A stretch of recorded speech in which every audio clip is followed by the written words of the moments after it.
السلام عليكم ورحمة الله وبركاته. بسم الله الرحمن الرحيم. الحمد لله رب العالمين، والصلاة والسلام على سيدنا محمد وآله الطيبين الطاهرين. اللهم صل على محمد وآل محمد. اللهم صل على محمد وآل محمد وعجل فرجهم. أعوذ بالله من الشيطان الرجيم. بسم الله الرحمن الرحيم. من اهتدى فإنما يهتدي لنفسه، ومن ضل فإنما يضل عليها، ولا تزر وازرة وزر أخرى، وما كنا معذبين حتى نبعث رسولا. صدق الله العلي العظيم. وصلوا على محمد وآل محمد.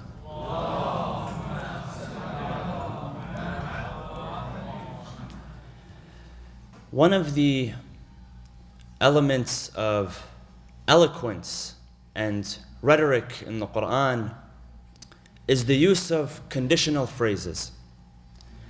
When I say rhetoric, I'm speaking of the art of persuasion, how the Qur'an is persuasive in its manners. And when we speak about persuasion, we are speaking about a certain group of people. Allah subhanahu wa ta'ala says in the Qur'an, in Surah Yasin, He says to our Prophet Muhammad sallallahu alayhi wa alihi wa sallam, Allahumma salli ala Muhammad wa ali Muhammad. إِنَّمَا تُنذِرُ مَنِ اتَّبَعَ الذِّكْرَ وَخَشِيَ الرَّحْمَنَ بِالْغَيْبِ. He says the people that you reveal verses to, the people that you warn, are those who follow the truth, those who follow the guidance. When they hear the words of the Qur'an, they follow it. So, in order to be persuaded by the eloquent style of the Qur'an, one has to pay attention to the Qur'an. His heart and his soul have to be connected with the Qur'an. Some people say, I read the Qur'an, but I cannot understand it, and if I understand the words, I am not persuaded. That is because your heart and your mind have to both be in unison with the Qur'an. You have to accept it, you have to be looking for guidance, and then you will benefit from the persuasive style of the Qur'an. So one of the styles of eloquence and rhetoric in the Qur'an is to use conditional phrases. What is a conditional phrase? A conditional phrase or a conditional sentence is a sentence which has two parts. The first part states a condition, a hypothetical situation, and the second part mentions a consequence. So it is something like this. An example would be like this: if A happens, then B will follow. And there's a necessary relationship between A and B. In the Arabic language, the most common phrase which is used for conditional phrases is the word in. For instance, in the Qur'an, He says, إِن تَجْتَنِبُوا كَبَائِرَ مَا تُنْهَوْنَ عَنْهُ نُكَفِّرَ عَنْكُمْ سَيِّئَاتِكُمْ. That if you refrain from the greater sins, from lying, from fornication and adultery, from murder, from consuming that which is prohibited, then we will forgive or we will overlook your smaller sins. So there's a condition in the beginning and there's a consequence in the end. So in the Arabic language, it's signified by the word in. In the Farsi language, we say agar. If we use this word at the beginning of the sentence, this means that the sentence is conditional. In the English language, we use the word if, I-F. So when I say this word, when I say the word agar, or when I say the word if, or in Arabic, if I say the word in, I'm setting up the listener to expect a second part of the sentence, a consequence. So if a father, for instance, is speaking to his son, and he says, my son, if you do good, and he stops the sentence. Does the son benefit from the meaning? No. Because in order for him to benefit from the meaning, there has to be a consequence. He says to him, for instance, if you do good, then I shall reward you. So this is a conditional sentence, and we see this used all over the Qur'an, beginning with the word in. Now, moving along, we say that conditional phrases are meant to establish a binding relationship between the first clause and the second clause. So if we say, if A happens, then B shall follow, we are trying to establish a necessary relationship between A and B. Whether this consequence, B, is intended or unintended is irrelevant. These two things have to happen under normal circumstances. So for instance, if you take a piece of paper, okay, and you light this piece of paper with a match, what will happen under normal circumstances, provided that there is enough oxygen for the fire to breathe, and provided that the paper is not wet, under normal circumstances, the paper shall burn. And this is a necessary consequence. So I cannot hold a match to this paper and expect it not to burn. Or I cannot strike a window or a glass and expect it not to break. Under normal circumstances, if enough force is given, then it will break. So I have no control over whether it burns or whether it breaks. Now, you may say that, okay, after it burns, you can stop it. Yes, but I cannot stop the actual process of burning, because that is a natural consequence of placing fire to an object such as paper or wood under normal circumstances. So there's a necessary relationship. If A happens, B must follow. Now, moving along from this, Islamic philosophers pose a very important question. They say that if there is an unintended consequence, which is necessary, but it is unintended, can Allah subhanahu wa ta'ala hold you responsible for unintended consequences, which you cannot control? I'll give you an example. If somebody wants to inflict injury upon somebody else, if he takes a weapon, if he takes a gun and he shoots it towards him, right? He fires the gun and the bullet travels. Once the bullet is traveling, he changes his mind. He says, no, I have no intention to kill this person. But he cannot control the bullet because it's too fast. Okay, and say this bullet strikes the person and kills him. Can this person stand on the day of judgment and say that, well, my Lord, when I fired the bullet, it was traveling too fast. It was not under my control, so you cannot punish me. Now we understand that if there are things which are not in our control, God is not going to punish us. God is the most merciful. And He says this in the Qur'an. He says, Bismillah ar-Rahman ar-Rahim, فَمَنِ اضْطُرَّ فِي مَخْمَصَةٍ غَيْرَ مُتَجَانِفٍ لِإِثْمٍ فَإِنَّ اللَّهَ غَفُورٌ رَحِيمٌ. What does this mean? If a person finds himself in a situation where he is forced, this verse is talking about consuming that which is prohibited. If a person is forced to consume that which is prohibited, his life depends on it, then God shall overlook this, and God is most merciful. God is going to forgive him. So we know this much. We know that our unintended consequences, God is not going to punish us for them. So if God is not going to punish us, how can He hold us responsible? Well, this is the answer that they provide. They say that it is irrelevant whether a person has control over the situation or does not have control over the situation. If in the beginning, initially, he had control over the situation, then that is enough for Allah subhanahu wa ta'ala to punish him. Now in our example, since this criminal, this murderer, since in the beginning he had the choice to pull the trigger, then it does not matter whether he can control the speed of the bullet or not. God is going to tell him that you did not have control over the bullets, correct? But you did have control initially to pull the trigger. And so God holds him accountable, not for the bullet, but for initially pulling the trigger. If God tells somebody, do not jump off of this cliff, and a person jumps off of a cliff, while he's falling to his death, God tells him, stop falling.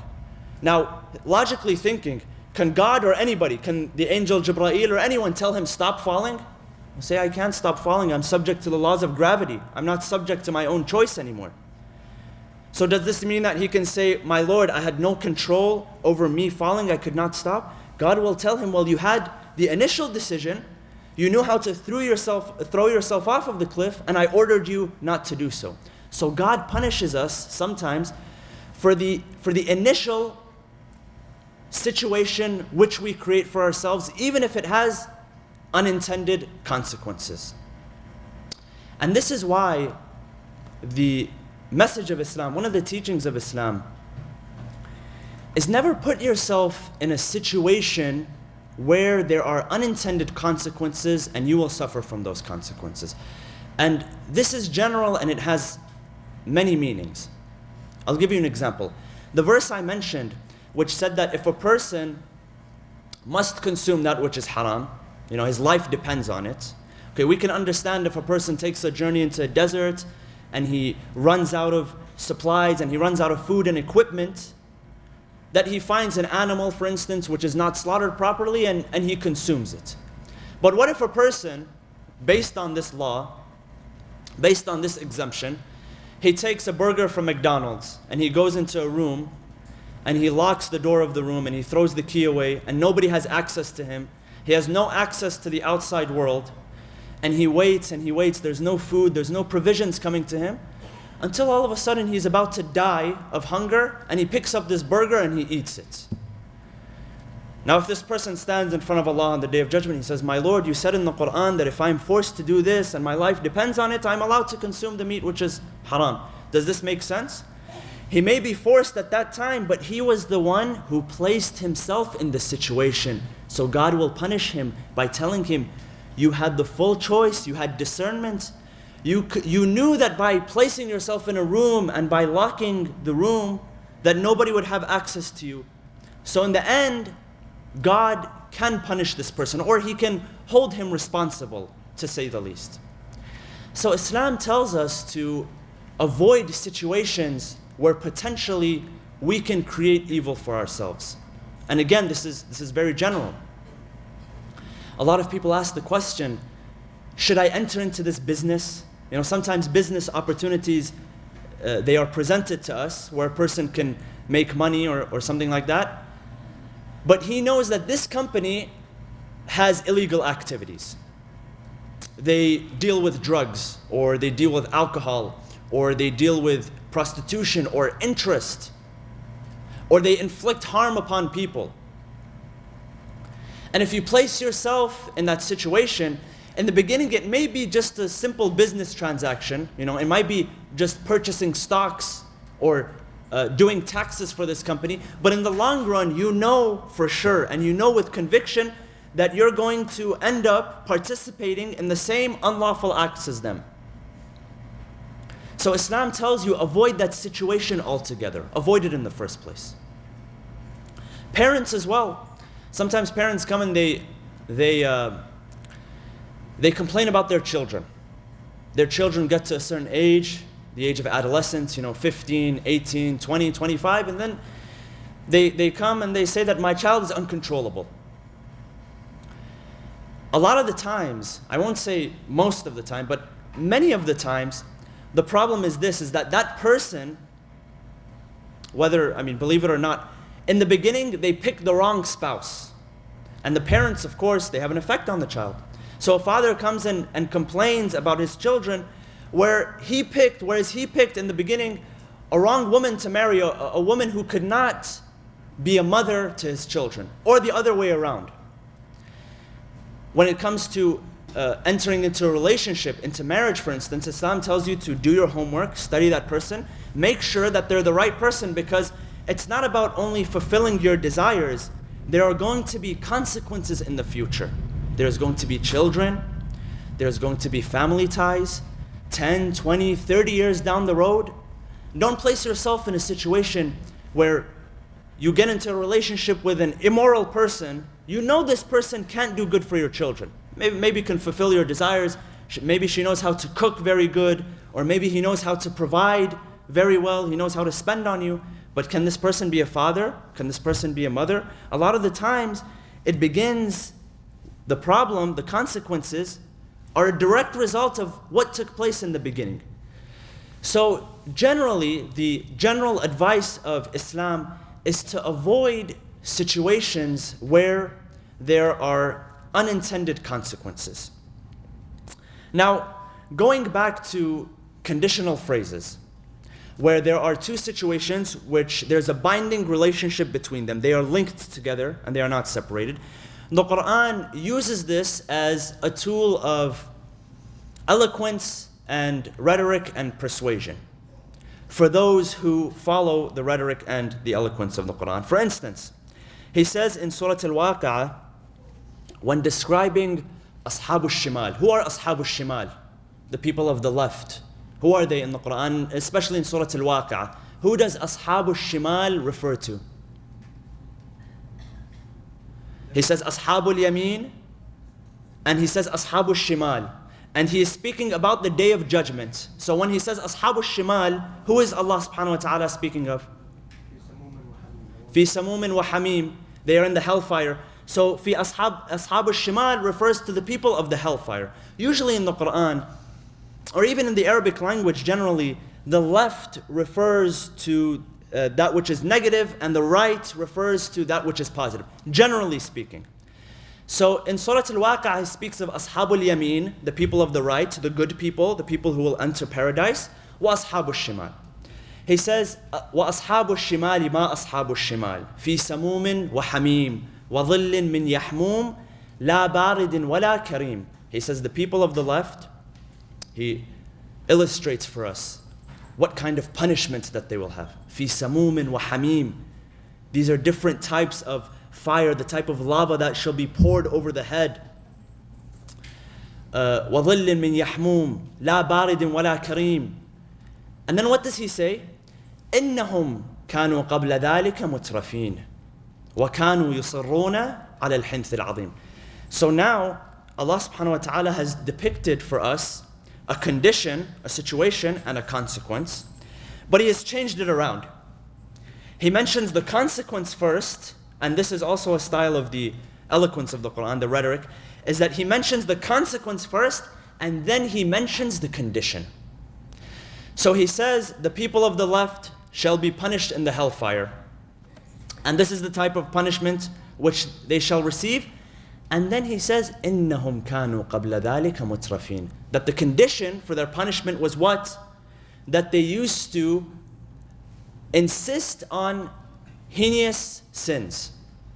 Not only would they sin, sometimes Allah subhanahu wa ta'ala, if a person sins once or twice and he does not commit the greater sins, al-kaba'ir, then Allah subhanahu wa ta'ala, as I mentioned, he says that he is willing to forgive and overlook. إِن تَجْتَنِبُوا كَبَائِرَ مَا تُنْهَوْنَ عَنْهُ نُكَفِّرَ عَنْكُمْ سَيِّئَاتِكُمْ. Okay? In this verse, he reiterates this. He says that if those people who received the punishment, they were the ones who in the beginning, meaning in this life, this was the condition, that they would persist in their sins. They kept doing sins every single day. They were anud, they were basically they were adamant about this. And they did not take advice and they did not accept the warnings of the Qur'an. So Allah subhanahu wa ta'ala shows us how these people, the consequence which they will face on the day of judgment is a direct result of what they did in this life. And this is very important, brothers and sisters. See, we believe that our deeds, they do not just up and disappear. Our deeds, they have an effect on us in this life, in our graves, and especially in the next life. This is the belief of Islam. It's true that you reap what you sow, that on the day of judgment you shall be rewarded or punished accordingly, but that does not mean that there is no reward or punishment in this life. It does not mean that there is no reward or punishment in the grave before the day of judgment. No, in fact, what the Qur'an and what the Hadith suggest, and in some cases they say that no, a person does feel the consequences in his grave and in the day of judgment as well as this life. وَكَانُوا يُصِرُّونَ عَلَى الْحِنْثِ الْعَظِيمِ. And this is where we find another set of verses in the Qur'an which tell us that everything we do in this life shall be seen in the next life. He says, Bismillah ar-Rahman ar-Rahim, يَوْمَ تَجِدُ كُلُّ نَفْسٍ مَا عَمِلَتْ مِنْ خَيْرٍ مُحْضَرًا وَمَا عَمِلَتْ مِنْ سُوءٍ. Yawma, Allah subhanahu wa ta'ala speaks of the yawm. And usually when He says yawm by itself, what is He referring to in the Qur'an? The day. Which day is it? The day of judgment. Yawma tajidu. Tajidu means what? To find. Kullu nafsin. Every nafs, every soul. Ma amilat. What it amal, meaning what it created. Min khayrin. From the good. Muhdara. What does muhdar mean? What does the word muhdar mean? Muhdar comes from hadir, which means what? Which means present, available, readily available, tangible. يوم تجد كل نفس ما عملت من خير محضرا وما عملت من سوء. On that day, every soul shall see what it created, both good and evil, presented in front of it. Presented in front of it. Not only is it in a record, in some verses the Qur'an speaks about a record which is given to a person. That the good people, they shall be given their record in their right hand, and the evil people shall be given their book, where? In their left hand. According to some of the narrations, it says that the book which is given to the left, the evil people, is not simply given to them in their left hand. The verse says that it is given to them behind their backs. And some ahadith commentate on this. They say that not a person is given behind his back, that his hand, his left hand, will go through his stomach, out of his back, and then he will receive his book like this. So the people of good shall receive their hands, their books in their right hands, and they shall be proud about it. And they shall turn to others on the day of judgment. هَاكُمُ اقْرَؤُوا كِتَابِيَ. Here, read my book. This is what I accomplished in this life. So the verse says, muhdara. It is readily available. And this is because we believe that our deeds do not diminish completely. Let me put it in a scientific perspective. Looking at it from a scientific perspective, our deeds are all actions. And actions have a physical presence. When I speak to you right now, my speech is a deed. So if I am, for instance, reminding you of the verses of Allah, this is good speech. And if I am doing it with the intention of seeking proximity to Allah, then inshallah, He will reward me. However, if I stand here and I begin to use profanity, or if I begin to misguide people, that is evil speech, used to misguide people, and Allah will punish me for that. This speech which is being produced has a physical presence. How are you able to hear me right now? It's through the sound waves that I am creating. When I speak, I'm creating sound waves. These sound waves enter the microphone, they are amplified through the speakers, and then they reach you, and the speed of sound is so quickly that as soon as I say it, you're able to hear it, right? These sound waves have a physical presence. That's why when you go into a large room and you speak, what do you hear? You hear echo. And what is echo? Echo is when your sound waves are bouncing off of the walls. If there is nothing in the room, that provides an atmosphere for echo. So what does this teach us? What am I trying to get at here? What am I trying to prove? Is that our speech, it has a physical presence. When the Qur'an says, يَوْمَ تَجِدُ كُلُّ نَفْسٍ مَا عَمِلَتْ مِنْ خَيْرٍ مُحْضَرًا, that on that day, whatever khayr, whatever good you say, shall be present. What it refers to, according to Islamic philosophers, the same speech, because it does not diminish, this speech is not destroyed. These sound waves, they do not diminish because we cannot destroy energy and we cannot destroy matter as human beings. What the Qur'an suggests and what the Hadith suggests is that this very same speech, it manifests itself into a physical presence. So that good that you produce, it physically, it follows you around. It stays around, it hangs around. And also that evil that you produce also stays around.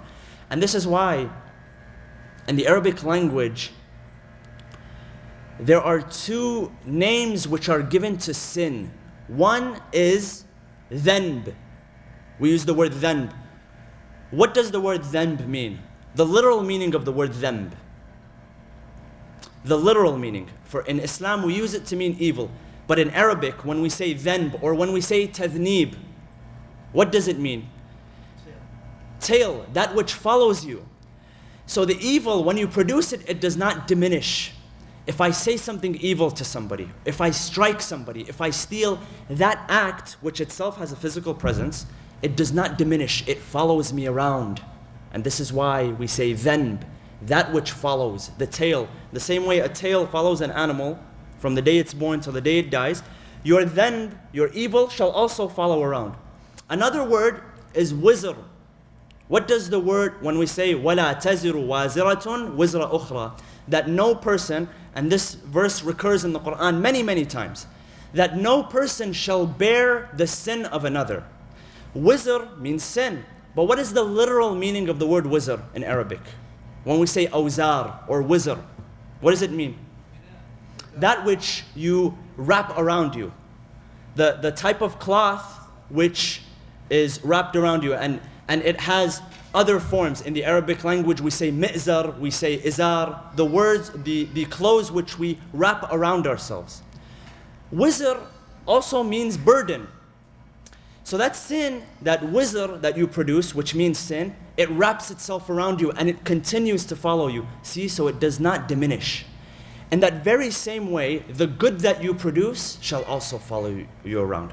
And this is why the Qur'an says that on the day of judgment, every nafs, every soul shall literally see with its eyes the good that it has produced. Because that good does not diminish.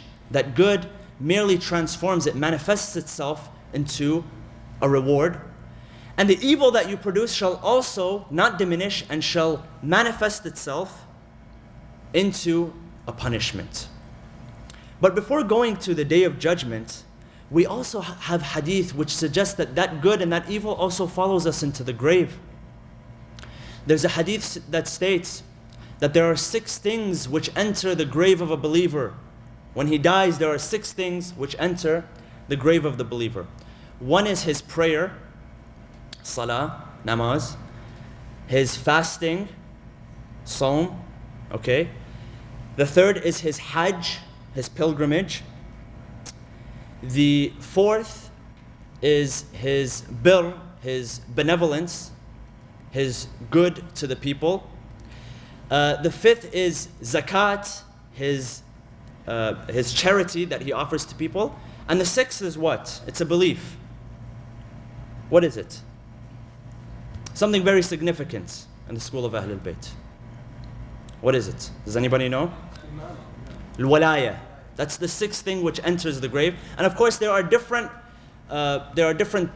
variations of this hadith. Some mention sabr as well, a person's patience. They enter this person's grave. Okay? And it says that when God wants to punish this person, because we also believe in punishment of the grave, some hadith suggest that for the very righteous people, on the day of judgment, there is no punishment of hellfire for them. But when does God punish them? He punishes them in the grave. But on the day of judgment, they enter the heavens. No questions asked. So we believe in the punishment of the grave. The hadith says that when the angels want to punish this person in his grave, these 6 things, his prayer, his fasting, his hajj, his good to people, his benevolence, all of these things, they take a physical manifestation. And they protect this person in his grave. 6 things. One protects him from the front, one from behind, one from the right, one from the left, one from the top, and one from the bottom. 6 things. Whenever God wants to punish this person, these things, it's as if a soldier is standing in front of him with a shield, and he blocks, he prevents the punishment. So this good that you produce in this life, it has a physical manifestation. The evil that you produce, it also has a physical manifestation. And these are all necessary consequences of the good that we do in this life. So the condition is that if you do good, the consequence is good. And also the condition is if you do evil, then the consequence is also evil. There's a binding relationship. And we have control over our situations. We all have control over doing good or doing evil. Islam teaches us exactly how to take advantage of our lives. Some people, they say, I don't have the means to do good. I don't have the means to build a hospital. I don't have the means to perform the Hajj every year. I don't have the means to give charity, this and that. That does not mean that you're in eternal damnation. No, Allah subhanahu wa ta'ala has provided many different paths to Him. There is not only one path to Allah. There is not only one path to benevolence. And He has also taught us the most appropriate way to access Allah subhanahu wa ta'ala. And in our belief, that is by the divine leadership of the Prophet Muhammad sallallahu alaihi wasallam and his Ahlul Bayt.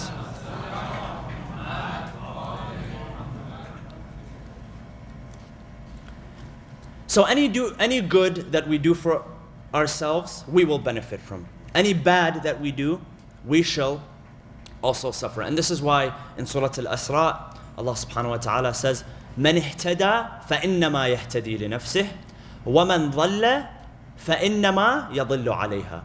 That he who seeks guidance shall seek guidance for his own nafs, for his soul.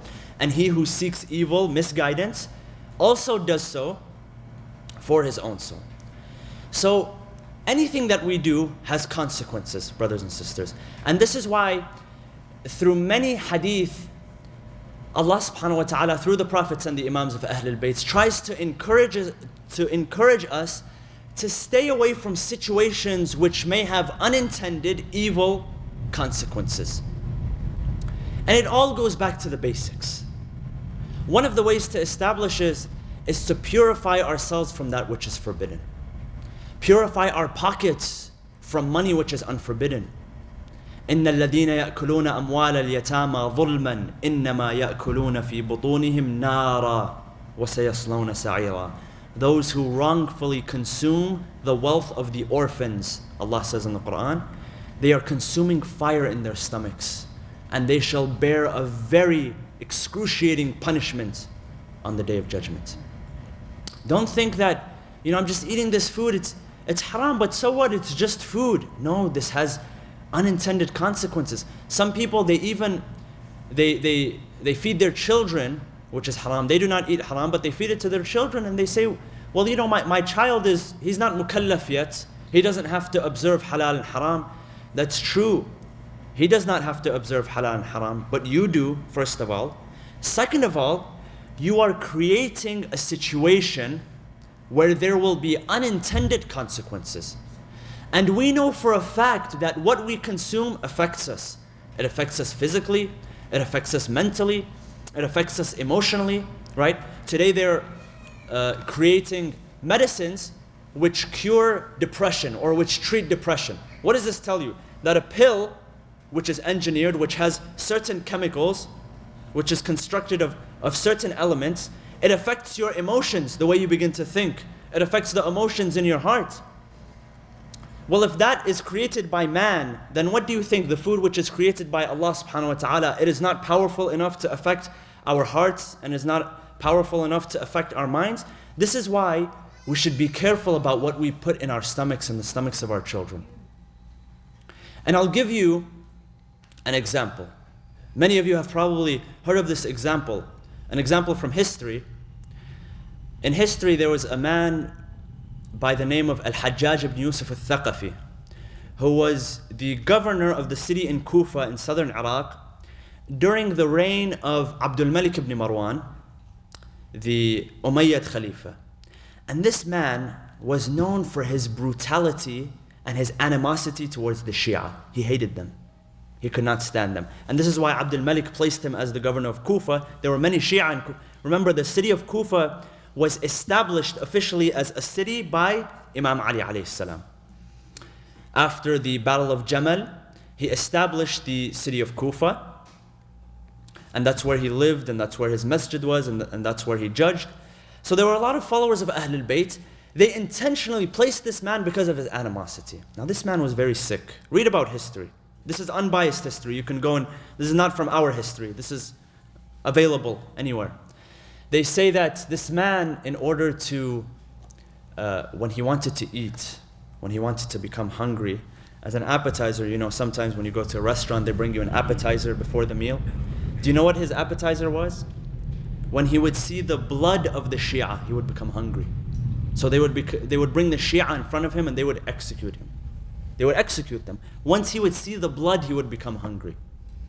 And he would dump their bodies in the river, and it is said that the Euphrates River, Nahr al-Furat, it became red because of how often he would dump bodies in there. They would even mix blood with his food. When they would make his bread, they would make his food, they would mix Shia blood with it in order to satisfy him. His appetite was not satisfied.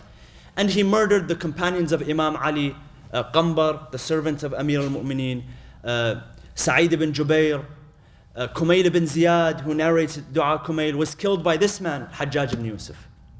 History tells us about when this man was just a baby. He was born. His mother would try to breastfeed him, and she couldn't. So she went to the doctor. It is said that the shaitan came to his mother in the form of a doctor, and he offered her a solution. He said, feed him the blood of animals and insects. And that's what she did. She fed him the blood of animals and insects. A baby, only a few months old or a few weeks old.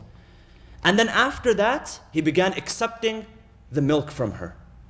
So you have to wonder, a man who is so bloodthirsty, it has to be this way because when he was a child, he was fed the blood of animals. Do you expect him to be a saint?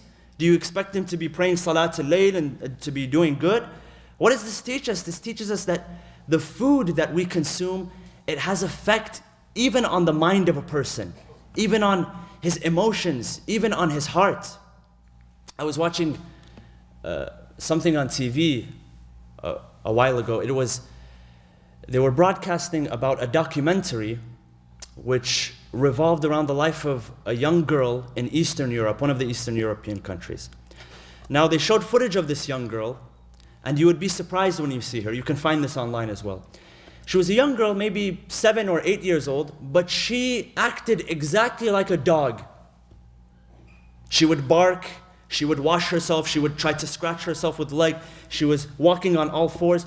So they began inquiring about her life. What happened was that when she was born, wal-'iyadu billah, her parents did not want her. So they threw her away. And this happens sometimes, unfortunately. And they put her to the dogs. And she lived with dogs, and she even fed from the dogs, they said. When she became older, she started acting exactly like, well, what do you expect? You know, it may have been an unintended consequence for her parents to abandon her, but look at what happened. This teaches us that whatever we consume has an effect on us, not only physically, but it also has an effect on us spiritually. It has effect on us mentally. And in order to avoid situations where there are unintended consequences, Islam requires us to avoid that situation altogether. And I end with this hadith from one of the Imams of Ahlul Bayt alayhi salam. He says, "Man taraka shubuhat naja min al-muharramat." He who stays away from shubuhat. What is a shubha? Shubha is an area of doubt, a mistake. He who stays away from the gray areas, the areas of doubt, shall surely reach salvation. So if there's like a business proposition which it looks shady, you know there may or may not be interest involved, or a business proposition where there is alcohol involved, something which is shady, you're not for sure, but it is an area of doubt. The hadith says, if you stay away from that, then you shall surely reach salvation. We ask Allah subhanahu wa ta'ala to give us the ability, the judgment, the wisdom, and the discernment to distinguish between that which is right and that which is wrong. Tonight, brothers and sisters, we commemorate the martyrdom of the 9th Imam, Al-Imam Muhammad al-Jawad. Sallu ala Muhammad wa ali Muhammad.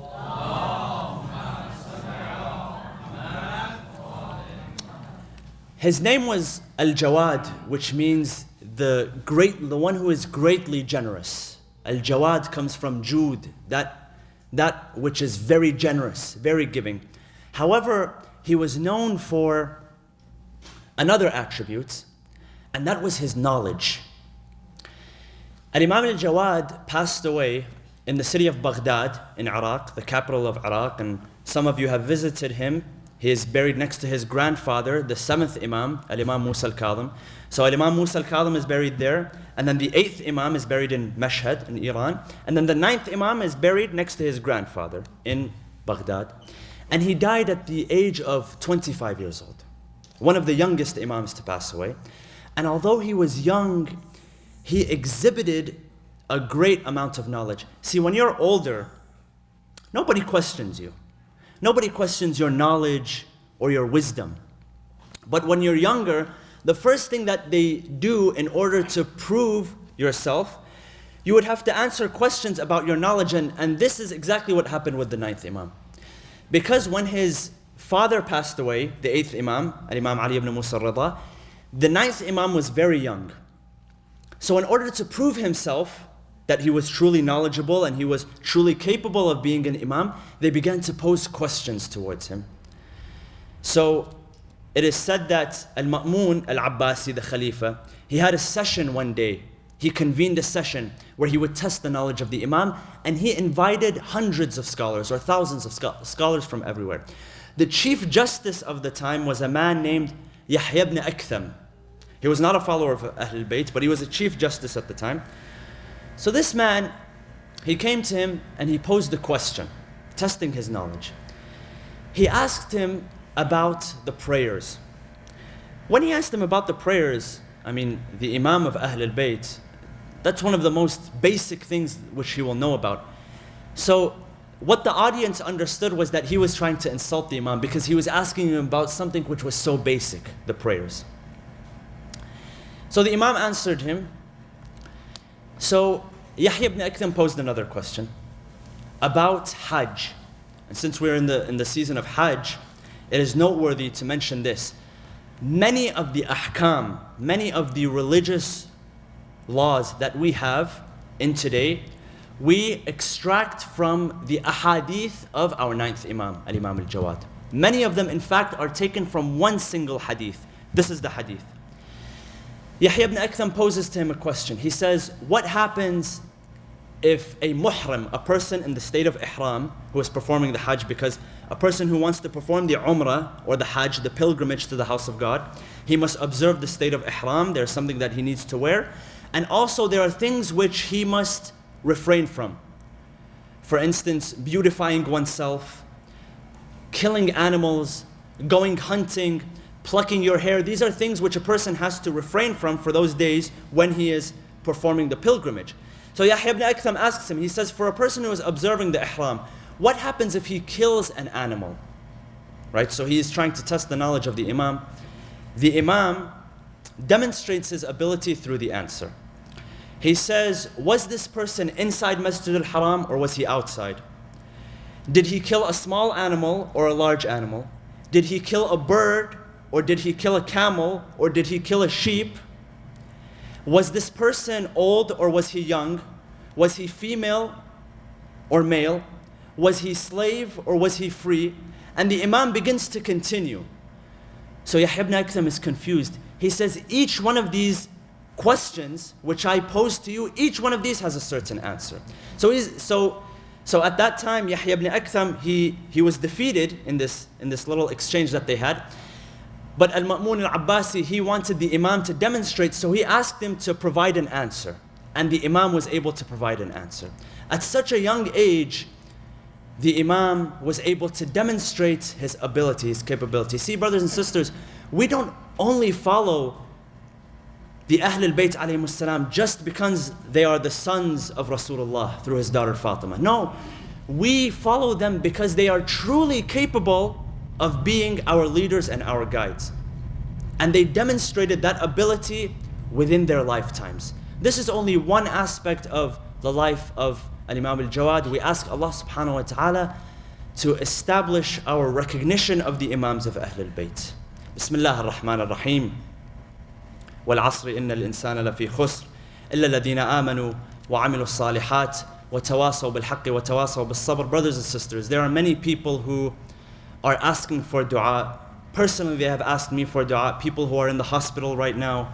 Many of the believers, you also have believers who require our supplication. Let us ask Allah subhanahu wa ta'ala to heal these people by reciting أَمَّا الْيُجِيبُ 5 times. أعوذ بالله من الشيطان الرجيم بسم الله الرحمن الرحيم أَمَّا يُجِيبُ الْمُضْطَرَّ إِذَا دَعَاهُ وَيَكْشِفُ السُّوءَ أَمَّا يُجِيبُ الْمُضْطَرَّ إِذَا دَعَاهُ وَيَكْشِفُ السُّوءَ أمن يجيب المضطر إذا دعاه ويكشف السوء أمن يجيب المضطر إذا دعاه ويكشف السوء أمن يجيب المضطر إذا دعاه ويكشف السوء.